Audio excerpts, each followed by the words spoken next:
இந்த வழக்கு நம்மளுக்கு உணர்த்த போது யார் இந்த 17 வயசு பையன், அவன் எப்படி இந்த ட்விட்டர் நெட்வொர்க்கை ஹேக் பண்ணா, இதுதான் இவனோட பிரதான தொழிலா.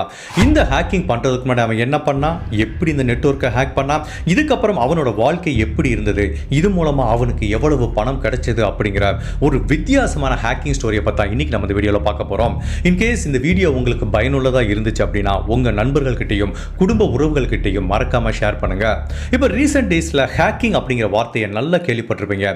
பட் நிறைய பேத்துக்கு உண்மையிலே ஹேக்கிங் எப்படி பண்ணுறாங்கிறது தெரியாது. அதை தான் இந்த வீடியோவில் நம்ம ரொம்ப டீட்டெயிலாக பார்க்க போகிறோம். ஹேக்கிங்கை பற்றி நீங்கள் நல்லா தெரிஞ்சுக்கிறதுக்கு இந்த வீடியோ ஒரு நல்ல வாய்ப்பாக இருக்கும். உலகின் நம்பர் 1 பணக்காரர் எலான் மஸ்குக்கே விபூதி அடிச்சு அந்த 17 வயசு சின்ன பையன் யாருங்கிறத நம்ம தெரிஞ்சுக்கிறதுக்கு முன்னாடி உங்கள் டைம் 2 செகண்ட்ஸ் எனக்காக ஸ்பெண்ட் பண்ணி என்னோட வீடியோஸ் உங்களுக்கு பிடிச்சிருந்துச்சுன்னா லைக் பண்ணுங்கள், கமெண்ட் பண்ணுங்கள். கமெண்ட் பண்ணுறதுக்கு டைம் இல்லாட்ட கூட பரவாயில்ல, ஸ்டார் ரேட்டிங், ஹார்ட் சிம்பிள் என்ன வேணாலும் கொடுங்க. பிகாஸ் நீங்கள் கொடுக்குற ஒவ்வொரு கமெண்ட்டும் தான் என்னோட வீடியோக்கு ட்ராக்ஷன் கிடைக்கும்.